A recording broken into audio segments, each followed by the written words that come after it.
මොකද සොල්දාදුවෙකුට තුවක්කුවක් දුන්නාම දැන් අපිට පුළුවන් මේ අහපේ ඉන්න අහිංසක මිනිස්සුන්ට වෙඩි තියන්න. එයා කල්පනා කරනවා කොහොමද මට වෙඩි තියන්නේ කියලා. විශේෂයෙන් බෞද්ධ ළමයි හමුදාවට බැඳුණු සතෙක් මරන්න තාමත් මට එක්තරා කතෝලික ජෙනරල් වරයෙකුට මම දොස් කියනකොට එයා කිව්වා අපේ ආන්දෝලනේ බෞද්ධ ළමයි කියලා අහන්නේ අමාරුම වැඩේ කරන්නේ. මම එයාට දොස් කිව්වා. එයාගේ ප්‍රදේශේ දෙදාස් කර ගැනීම සටන දුරවලයි. ඊට පස්සේ එයා ගිහිල්ලා සත්‍ය දෙයකින් දුරකථනය කිව්වා දැන් මට පිළිවෙල ටිකක් හරි ගියා කියලා මොකද එයා කියලා තියෙනවා. ඔබ ගිහිල්ලා කටුස්ස 10ක් මරන්න බැරි නැත්තම් බොඩ වෙඩි දිනනවා මම කියනවා. එහෙම කියලා තමයි සිත තරමක් හරි හැදෙන්නේ. බෞද්ධ ළමයි මේ පිළිතුරු දන්නවා අපේ හැම කන්දවලකම අලිපෙටව කියා වෙන වඳුරු පැටව කියන්නේ අපේ ළමයි. කුරුල්ලෝ කියන්නේ කරා. තමයි හරි අකමැති සතෙක් ඝාතනය කරන්නේ බෞද්ධ ළමයි. ඒ නිසා මම විතරක් නෙවෙයි සොල්දාදුවගේ හිතට දුන්නේ නැහැ. ඇයි මම මේ ආයුධය පාවිච්චි කළ යුත්තේ ඇයි? ඒක හමුදාට කියලා දෙන්නේ. කොටින්ම කියන්නේ දෙවෙනි මේක බොගේ රට. කොට අවුරුදු 2500ක ඔප්පුවක් තියෙනවා මේ රටේ ලියවන්නේ ලියපු. බොගේ රට අල්ලගන්න එනවා පිරිසක්. ගහ. වෙඩි කියපන් කියන්නේ ඒක ලියවන්නේ නේ. ඒ නිසා බොහෝ දීර්ඝ කාලයක් යුද්ධ කරන්න උනා. ඒ උතුරේ යුද්ධයේදී මම මේ කලින් සඳහන් කරපු රටවල් දිවාරයන්කුව ආධාර කළා. ඒ තීරණ සංවිධානය. එක පැත්තකට මේ යුද්ධ ජයග්‍රහණයේ හාස්කමක් ආශ්චර්යයක් කියලා මම හිතනවා. නමුත් යුද්ධය ඉවර වෙනකම්ම උතුරේ දෙමළ ජනතාව පෝෂණය කළා. ලෝකෙ කිසිම රටක නැති දෙයක් ඒක. කන්න බොන්න දුන්නේ, වෛද්‍ය පහසුකම් දුන්නේ, සියල්ල අපේ බදුවලින්. අද බොහෝ දැන් අපේ නඩත්තු කරනවා. අපේ ඒකට වෙන්නේ මනුස්සකමද? අපි ඒක වැඩි කතා කරන්නේ නැහැ. දෙමළ සහෝදර ජනතාවත් එක්ක මගේ අදහස දේශපාලන කොටස් කෙසේ කීවත් දෙමළ හින්දු භක්තිකයන් සහ අපට එකම තැනකදී හමු වෙන්න පුළුවන් ජාතිය. විශේෂයෙන්ම බෞද්ධ සංස්කෘතිය හින්දු සංස්කෘතිය දෙක එකක් සමගාමීව ගමන් කරනවා ගන්න කතර කරන දේවාලෙට ගියොත් හින්දු භක්තිකයෝ බෞද්ධයෝ සියලු දෙනා එකම දේවයන් අදහගෙන වෙන පුඩාගෙන කටයුතු කරනවා. ඒ වගේම බුදුරජාණන් වහන්සේ විෂ්ණු දේවයන්ගේ අවතාරය හැටියට හින්දු භක්තිකයන් සැලකනවා. ඒ නිසා අපි ජාතික සමගියක් පිළිබඳව කතා කරනවා නම් සංස්කෘතික පාලමක් හැදීම සඳහා අඩිතාලම දැමිය යුතුයි. එසේ නොමැතිනම් ජාතික සමගියක් ගැන කතා කිරීම පමණයි සිදු වෙන්නේ. එහෙම කල්පනා කරලා මම දැන්නේ මේ දේශපාලන ලෝකයේ තුල දැනගන්න තියෙන තොරතුරු ප්‍රසිද්ධිය කියන බැලෑජ්ජත් එක. මම මේ වැදගත් මේ ෆෙඩරල් ක්‍රමය දෙනවා කිව්වහම විදේශ මාත්‍ය ෆෙඩරල් ක්‍රමය ඉල්ලුවා. සම්බන්ධ මාත්‍ය ෆෙඩරල් ක්‍රමය ඉල්ලුවා. මට කරුණාකරලා එක නමක් කියන්න ඒකට විරුද්ධව කෙලින් නැගිටපු සිංහල දේශපාලනඥයා කවුද කියලා?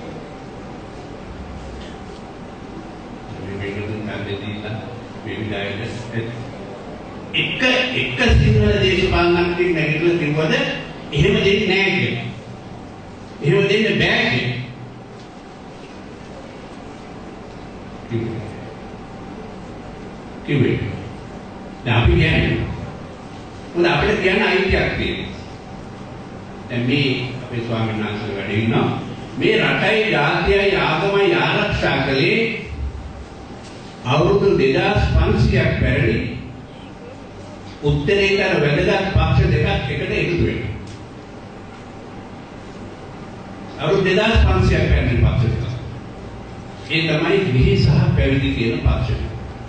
මේ පක්ෂ දෙක එකතු වෙලා කටයුතු කරපු හැම අවස්ථාවකම රටයි ජාතියයි ආගමයි අපිට ආරක්ෂා කරගන්න පුළුවන්.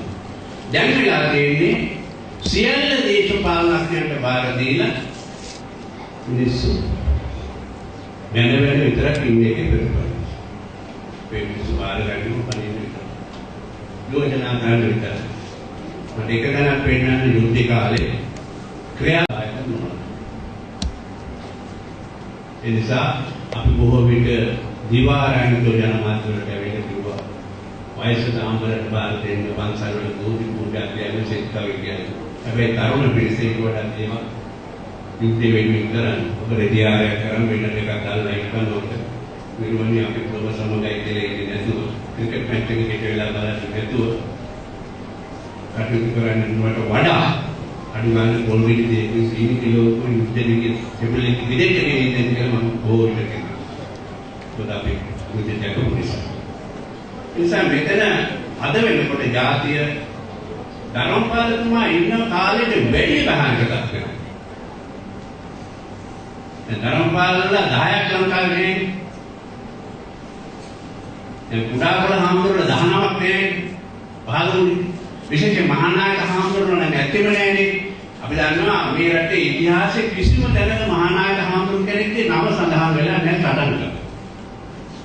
දැන් කුඩාකල හාමුදුරුවෝ, වාරියකොළ හාමුදුරුවෝ, මිගෙට්ටුවත්තේ හාමුදුරුවෝ මහානායක හාමුදුරුවෝ නෙවෙයි. සටන් කරේ දුප්පත් අහිංසක පන්සලේ ස්වාමීන් වහන්සේ. දැන් කුඩාකල හාමුදුරුවන්ට දානේ ගෙනාවට පස්සේ පන්සලට මිනිස්සේ හාමුදුරුවෝ ගහන්න ඕනේ විපතවලද? කොහොමද මට වත් උස්සන්නාව කන්න? ඇයි තෝ යුද්ධෙට නොගියේ? එහෙම ඉතිහාසයක් විචු පරපුර තුළ තිබුණා. දැන් ආයෙත් හාමුදුරුවෝ ගත්තොත් නිසි අවස්ථාවේ නිසි දේ කරපු නිසා. ඉතින් සටන් කරේ නැහැ. නිසි අවස්ථාවේ නිසි දේ කළා. ලද්දකට පොඩි පල්ලෙහාට දාලා සිංහ කොඩිය එසවුවා. නිසි අවස්ථාවේ බුද්ධිමත්ව නිසි දේ කරපු නිසා අදත් අපේ වීරයෙක් හැටියට වාරියකොළ හාමුදුරුවෝ වහන්සේ අපි අනුස්මරණය කරනවා. ඉතින් අපි කවුරුත් නිසි අවස්ථාවේ නිසි දේ කිරීමට කටයුතු කළ යුතුයි. කරුණාකරලා දේශපාලනයේ දේශපාලනඥයන්ට බාර දෙන ඡන්දෙ දෙන කාලේ ඡන්දෙ දෙන්නේ. ඒක අපිට කිසි ප්‍රශ්නයක් නැහැ. නමුත් රටජාති ආගම පිළිබඳ ප්‍රශ්නවල දාම ප්‍රවේශන කල්පනා කරලා මේ නම්වල තාත්තලා සමහර විට එන දැලසුම් කරනවා අපි පොඩි එකාට පොඩි සහායයක් දෙන්න පොඩ්ඩක් කෙල්ලට අරගානේ පවුල් වලක මාලයක්වත් දෙන්න. දැන් ওই ලෝකෙ ඉන්න දරුවෝ ඉන්න අම්මලට ඇත්තේ ඔක්කොම ඕක තමයි ලෝකෙ. කොහේ ළඟදී ඕස්ට්‍රේලියාවට යන්න නැහැ. පුංචි ලෝකෙක අපේ අම්මලා තාත්තලා ඉන්නේ. මේ අම්මා තාත්තා කෙනෙක්වත් හිතනවාද අවුරුදු 2500ක ඔක්කොක් තියනවා. ලේවලින්නේ. ඒ නිසා මගේ දරුවට පර්චස් 10ක් නෙවෙයි රටක් දෙන්න මම අදිස්ථාන කරගන්නවා. මම රටක් දෙනවා මගේ දරුවට. පර්චස් 10ක් නෙවෙයි කියලා හැම අම්මා තාත්තා කෙනෙක්ම අදිස්ථාන කරගන්න. විශේෂයෙන් අපි දන්නවා අපේ අම්මලා ඉස්සර දරුවෙක් කුසට ආවට පස්සේ තමන්ට තවත් කුසේ ඉන්න දරුවට එක්පාරක්. ඒ නිසා තමයි අපිට ගුණවත් ඥාන සම්පන්න උතුම් දරුවක් කරා මිනිස් පරපුරක් රටට ලැබෙනවා. ඉස්සර අම්මගේ දරුවෙක් හැද්දේ රටට. අද බොහෝ අම්මලා අපිට හම් වෙනවා. ලොකු සැලැස්මක් ලොල්ලේ තියෙනවා. නමුත් ටිකලා ගියාට පස්සේ අපි ගාවම වෙලන්නනවා කොහොමද ආවද? අවු නෑ අපේ හාමුදුරනේ පිටරට ගියාට පස්සේ ආවේ. දැන් අපි දරුවෝ හදන්නේ සුද්ධන්ත දරුවෝ හදන්නේ රටක් වගේ මෙරටපත් වෙලා තියෙනවා.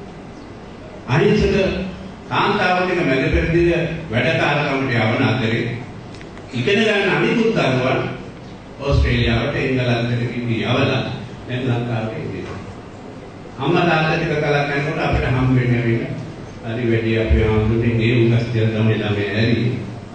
දැන් ගේ යන්න වෙලා මට ඉන්න මහලු විමාසයක් වෙල දෙන්න බැරිද කියලා මම ඉන්නම පවු ගන්නවා කියලා. අද එවැනි තත්ත්වයක බෞද්ධ පවුල් විශේෂයෙන්ම කතා කරන්නේ බෞද්ධ පැත්ත බෞද්ධ පවුල් හැටියට තියෙනවා. අයින් දැන් ව්‍යාපාරික වශයෙන් ගත්තා දැන් අපේ ව්‍යාපාරිකයෙක් ඉන්නවා. මම ව්‍යාපාරික ලෝකෙට ගොඩාක් උනන්දු කෙනෙක්.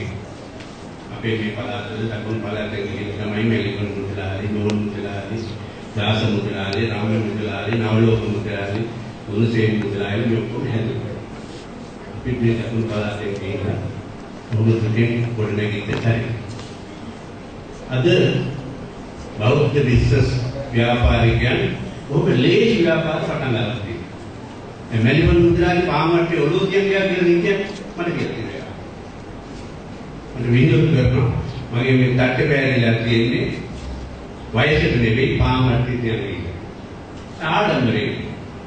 දාර්ශනිකයන් මේ පළාතේ මිනිස්සේ ඇඟිලි 10ට ලේසු 10 දාගෙන මරදානේ පාරේ විකරපු ව්‍යාපාරය. නවලෝක මුදලාලි 2.75ක් අරගෙන සුල්තාන්පුර ඉඳලා ගිහිල්ලා නවලෝක ව්‍යාපාරය ආරම්භ කළා. ඒකට අපේ හාමුදුරන් වහන්සේලා රාශියක් ये वजह बहुत दुख की दल व्यापारिक लोगे जीवन शासन वास्ते शासनिक लोगे जीवन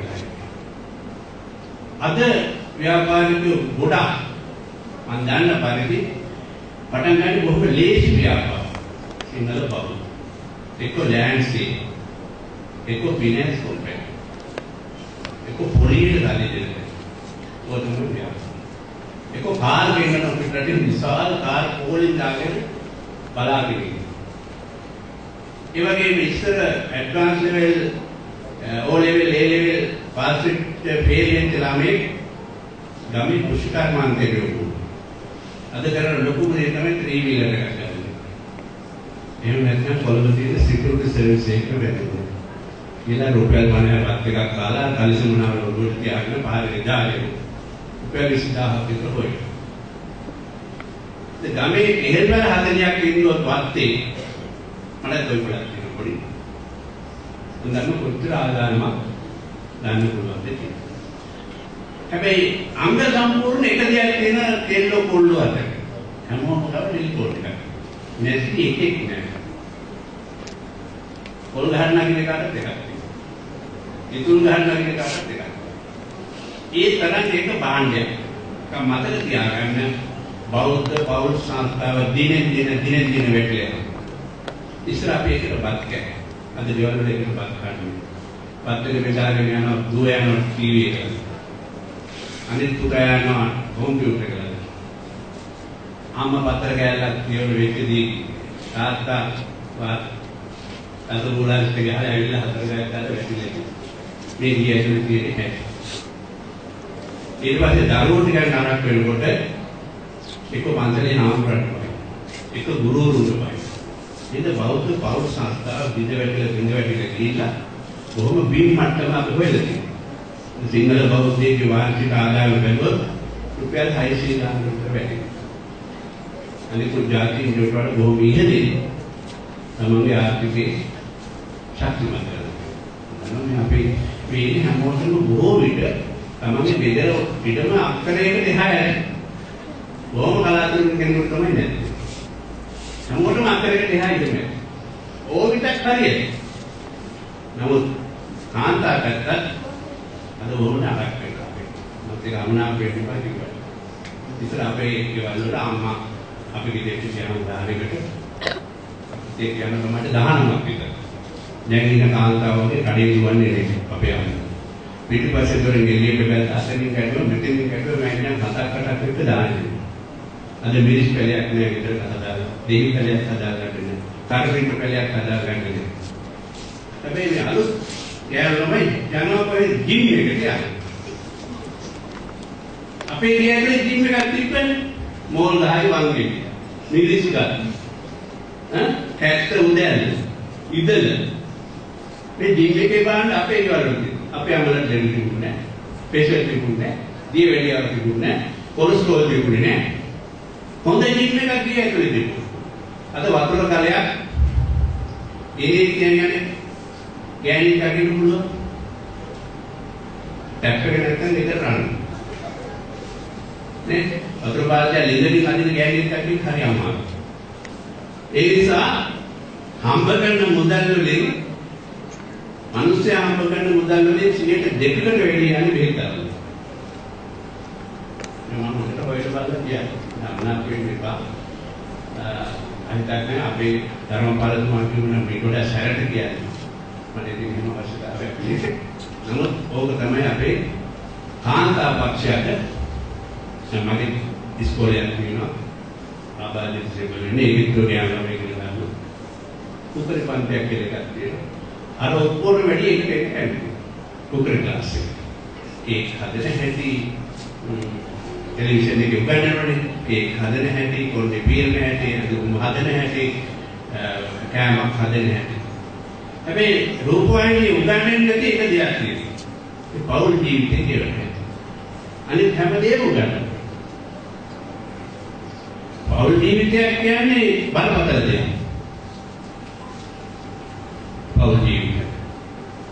ඕනම උගත් මිනිසෙක් වේවා පෞල් ජීවිතේ එක ප්‍රශ්න පත් විවාහය කියන විභාගය පාස් වෙන්න අමාරු විභාගයක්. විවාහය කියන විභාගය. මොකද ඒක ප්‍රශ්න පත්‍රෙට දෙන්නේ උත්තර ලියලා දෙන්න අවශ්‍ය නැහැ.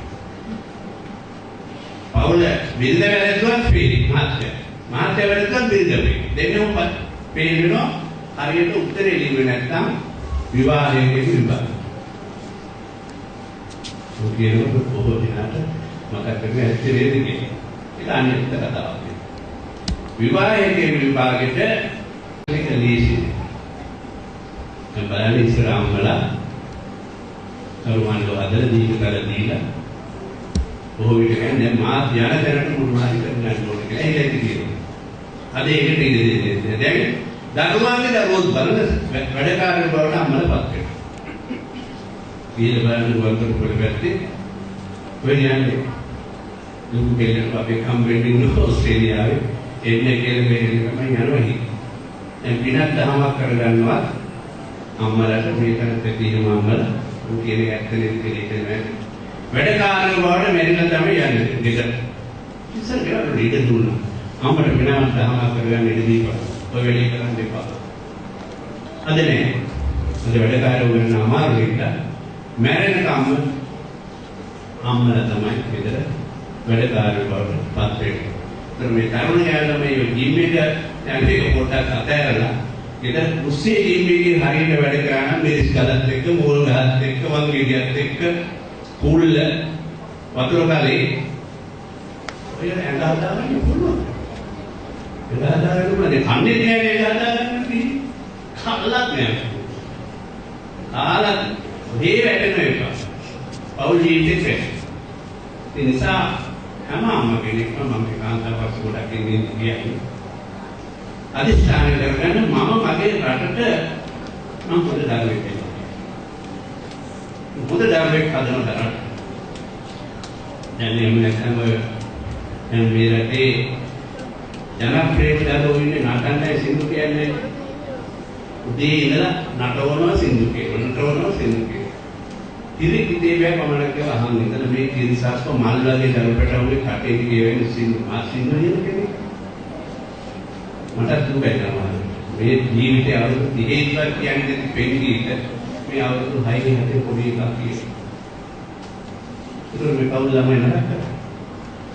අම්මලා අපේ සමුදායේ අපිට රස විඳින්නේ බොහෝ උපදෙස් කියලා දීපු දේශනා මම පෞද්ගලික සංගීත කරන කට්ටියට පොඩි ශාසනාවක් කරේ අපේ කිසිම තැනක අපේ ජන ජීවල රාගය පින්පවුලේ කරුණේ එල්ල නැන්දා මේ දුව යාළු කරගන්න බැරි වුණත් කවියකින් කියලා තියෙන්නේ මම සංසාරේ පින් කළා නෑ මොකක්ද ලබන ආත්මෙ පටු බහම්බුයක් ඒ වගේ බොහොම අහිංසක ප්‍රාර්ථනා අපේ තිබුණා. අද පිළිලි අද පමණක් කියන මරා ගන්නවා මරනවා හරියට පොලිසියෙන් ත්‍රිස්වර යුනිවර්සිටි එකක් වල දැම්ම වගේ යුනිවර්සිටි සිංහවන්න. මරනවා එළවනවා එයි මට උගරේ ඒ වගේ සිංහු තමයි මොකද මේ අංශෙ වෙනදා ගුවන් විදුලිය වගේ ආයතන වල ඒ ශ්‍රේණියේ කාර්යකරු සිංහු හතරක් දුන්නා කියන්නේ ඒ ශ්‍රේණිය විශිෂ්ට ශ්‍රේණිය අනිවාර්යෙන් බුදු ගීතයක් එයි දේශාභිමානී ගීතයක් ඒ අලුත් ගායක අලුත් සෝපර්ණ ගායකයෙක් කිව යුතුමයි අද එහෙම නැහැ. අද වීද පිළිවෙල. උදේ ඉඳලා ඇහෙන්නම ප්‍රේමයේ අඳුරන. උදේ කාලකන්නිකාර මේ පූර්ණ ලෝකයේ මම පන්නේ මොකටද මෙහෙම ඉඳලා මට මුස්පේන්තු කමේක උදේ ඉඳලා රේඩියෝ එකක් ඇහුවා. ඊට පස්සේ ගුවන් විදුලි ආදියක් උදේ පාන්දර දාන්නේ පූර්ණ ලෝකෙම කොට දුපන්නේ. ඉතින් මේ කාලකන්නිකාරය බිහි වෙනනේ ඒ වහන්න. එක්ක දානවා දවල් 10ට විතර සඳ පායලා එනවා. අවසරනේ සඳ පාය ගීතයක් තෝරන්නේ නැහැ. ගුවන් විදුලි. ඉතින් ගීතේ මම මේක කියන්නේ. සරුපීට වගාව පිළිබඳව දේශාභිමානය පිළිබඳව ආගම දහම පිළිබඳව අපි සමහර ගීත අපි අවසර දැම්මේ සංගපාලයෙන් වගේ ගීතයක් අපි දාන දෙන්නේ නැහැ. අද මේ දුන්නේ කාලකන්ණි කරන ගීත සංස්කෘතිය මේ හැම පැත්තෙම අපේ රට විශාල හානියකටපත් වෙලා ආක්‍රමණයකටපත් වෙලා. මම දැන් එක්තරා කතෝලික පත්‍රයක තියෙන කතු වාක්‍යයක්. මේ වෙසක් වල තියෙන දීපේක කතා කරනවා. මම වෙසක් උත්සවයේ බෞද්ධ අවුරුද්ද වෙනවා නම් අන්තිමේ ඉහිලි කරුකේ. ජීවන වෙසක් උත්සවයේ මම කරේ. බෞද්ධ ලෝකමාව වෙසක් උත්සවයේ මම කරේ. දැන් මේ වෙසක් වෙනවා. අතට තියාගන්න අපේ තියෙන ඔක්කොම බෞද්ධ උත්සවයේ පොයක් වෙනවා. අපේ ඇසළ උත්සවය, අපේ දෙකිනි උත්සවය, අපේ නවම් උත්සවය, පොසොන් උත්සවය කියලා අපි කියනවා. ඒ නිසා බෞද්ධ අවුරුදු 50ක් විතර තිස්සේ වෙසක් උත්සවයක් වටන්න කුමන්ත්‍රණයක් තියෙනවා. ඒ ඉතින් බලමනාගේ වෙසක් කරන් 20ක් තියෙනවා. අද කරන් 4ට 5ට බැහැ. ඉතින් මා ස්වාදී කියන කමනා ක්‍රිස්තියානි මොකටද කරලා? ඕකෙන් අරකද ගියක් හදලා දුන්නා. හැබැයි එහෙම කියන කෙනාම මල් වැඩමක් කරන් යනවා ලෙනින්ගේ රූපේ ගාවට නෑ ඒ වැඩ තියෙනවා. ඒ සල්ලි කිව්වද ගියක් හදලා දෙන්නේ. මේ අපිව දැන් අපේ වචනවලදී පවා අපි බොහොම ප්‍රවේශම් වෙන්න ඕන දරුවන්ට දැන් අපේ උපදේශ තියෙනවා වැරදීම මනුස්ස ගැතිය. සමාව දීම දේව ගැතිය. මේ අපේ වචන නෙවෙයි. පල්ලි වචන. අපිට උගන්වන්නේ අපි කියන්නේ වැරදීම මනුස්ස ගැතිය. සමාව දීම දේව ගැතිය. මේ ආක්‍රමණය අද පමණක් ආගමික පවුල් වල මේ කරුණු වලින් විකෘති සුදු පෝර්විකාරිත ඒ පෝර්වක අපේ යවතු අපේ පුරායක තමයි මොකද කියන්නේ නොදන්නා එකක් කරනවා උඩරන් නැට්ටෝ නටවනවා මේ දුරු කියලා ඒක දන්නේ ඒ සංස්කෘතික ආක්‍රමණය යන ඉතින් විශේෂයෙන් දේශපාලන වශයෙන් කතා කරොත් ආර්ථික දේශපාලන සංස්කෘතික පැත්තවල මේ ටිකක් දේශපාලන වශයෙන් කතා කරොත් මේ රටේ බොහෝ දේශපාලනඥයන්ට දේශපාලන පක්ෂවලට අද ආධාර කරන්නේ පිටරටවල. ඒ නිසා උන්ගේ සත්‍යයන් දේශපාලනය කරනකොට සුද්ධ වෙන විදිහට පාලනය කරන්න සිද්ධ වෙනවා. දැන් බොහෝ දේශපාලන මන්නම් කියන්නේ මම දන්නවා. අති විශාල ධනස්කන්ධයක් පසුගිය කාලේ දේශපාලන පක්ෂවලට ලැබුණා. අති විශාල දේශපාලන පක්ෂවලට දෙන්න බැරි වුණාම රාජ්‍ය නෝට සංවිධාන වලට ඒ සල්ලි දෙනවා. අපි හාමුදුරුවෝ කල්ලන් ඉන්නේ. ඒ සෝල්ලයින් මහත්මයා මම දන්නවා මාතර වරක් ආව මේ පැත්තේ. බොහෝ පන්සල් වල පිළිතුව සෝල්ලයින්. මතකයි. පිළිතුව හාමුදුරුවෝ සෝල්ලයින් පිළිතේන්නේ නෙවෙයි නම හාමුදුරුවෝ අල්ල ගැනීම සඳහා රුපියල් 10-15 එමොන්න පෙට්‍රල් කමේ එනකොට ඒ වගේ හාමුදුරුවෝ පාරට බහින් මේක හොඳ වැඩ මේ රටේ මේ මිනිස්සුන්ට සැලකිලිමත් දෙන්න ඕන මොකද්ද වෙන්නේ කියලා කියන්නේ. නමුත් මේ ආක්‍රමණයට අත දෙන්න හිතුවා. ඔය මහාන කරන්නේ ඉතරවල බානකට ඔළුව පාපු දිගටදී ඕක කියන්නේ. අපේ ශාසනය තුළ ඒක ඇතුලේ ලොකු ප්‍රශ්නයක්. අද මාධ්‍යවේදීන් අතරේ මාධ්‍යවල තියෙන මොකක්ද නැහැ. හොඳ මාධ්‍යවේදීන් ඉන්නවා. නමුත් මාධ්‍යවේදීන් අතරේ සංවිධාන පිළිවෙල තියෙනවා. මේ රට බෙදීම සඳහා ලියන්න කියන කටයුතු කරනවා. කලාකාර විශේෂයෙන්ම නළුවේදී තොගයක් මේ සඳහා වෙන් කළා තියෙනවා. විශාල වශයෙන් මුදල් ගන්නවා ගන්න තියෙනවා දැකලා තියෙනවා හොයලා තියෙනවා තොරතුරු තියෙනවා. එතකොට විවිධ ශේෂ්ඨවල එහෙම කණ්ඩායම් හදාගෙන දැන් එළියට පහිවි පෙට්‍රල් කමේ එන්නේ කියන්නේ නැතුව දෙවලායට අසාධාරණයක් වෙලා තියෙනවා. දැන් අපේ 21000 සිංහල යාපනයේ මෙලවල තියෙනවා ඒක අසාධාරණ නැහැ. ඒක කතා කරන්නේ නැති කිසිම දේශපාලනයක්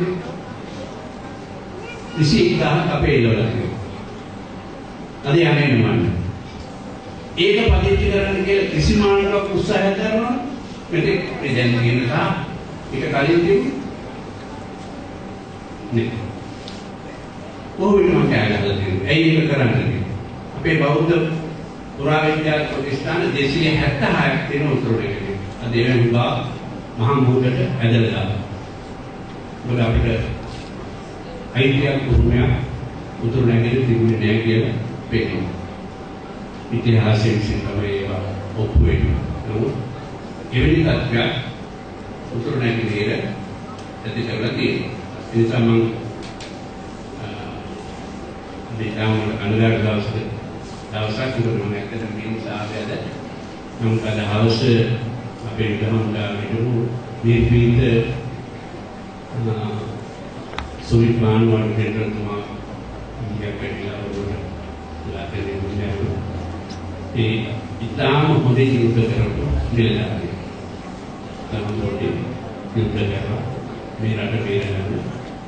දැඩි වෙහසක් දරුවෝ නිලධාරියෙක් මට යනවා මුලින්ම යාළුවෝ වෙන්නේ.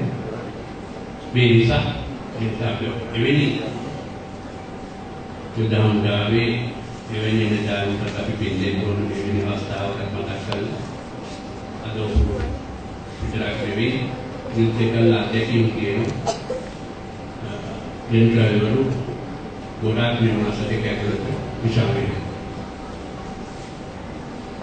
මොකද තියාගමු ඒ කාර්යවල තත්ත්වය ඉස්සරහට එන්නේ කොහොමද දෙකීමේදී සටන් කරන්න පුළුවන් කැක්කමක් ඇති ඉලදාරින් ඉවත් වෙන්නේ. ඒ වෙනුවට දෙවෙනි පෙළක් මේ පින්නතුන්ට මතක් වෙන්නේ පොලිසිය දෙවෙනි පෙළක් නේ.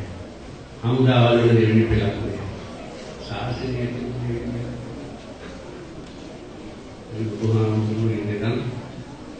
හොඳයි කියලා තමයි අපි කියන්නේ. ශාසනය දෙවෙනි පෙළක් හදන්නේ නැහැ හැදෙන්නේ. පොලිසිය උදාහරණයක් ඒවල මම තාත්තල වෙන්නා දරුවෝ විදිහට හැදෙන්නේ. අපිට නෑ. ඒ නිසා ඉතාලම කනගාටුදායක තත්ත්වයකට තියෙන්නේ. මේ කොහොමද කරන්නේ? වාක් වටින සංගෝචනයක් නේ කතා කරන්නේ. මොකද ඊට පස්සේ පොලිසිය වනවා මෙඩිසියන් හදනවා වසවිස දෙන්න හදනවා නොයේ හැම දේශපාලන පක්ෂවල තමයි. සමහර වෙලෙදි මට වස දීලා තියෙනවා නොයේ පොත් පන්සල අම්පුටරන් තියෙනවා නොයේ පොත් දීලා තියෙනවා හැබැයි අපි ඒ සියල්ල කරේ කරලා අද අපි වයන්නේ මේ නිකුත්ම කරනවා ඒ නිසා උතුම් රටක් හදන්න අපි අම්මා තාත්තලා අධිෂ්ඨාන කරගන්න කියලා ඉල්ලා සිටින්නේ. අද සුදුරු පරිශ්‍රයේ මේකල මෙහෙම අද රටේ ජනතාවගේ යුතුයකමක් මේ සංවිධානය වගේ සිදු කළේ. ඒක මම විස්තෘතව කරමින් මගේ අනුශාසනාව මේ අවසන් කරනවා. අපි කවුරුත් ආදරණීය මාතෘ භූමියට ජයග්‍රහණය කරවන ඉදිරි අනාගතයේ ප්‍රශ්න වලින් අධිෂ්ඨාන කරගමු.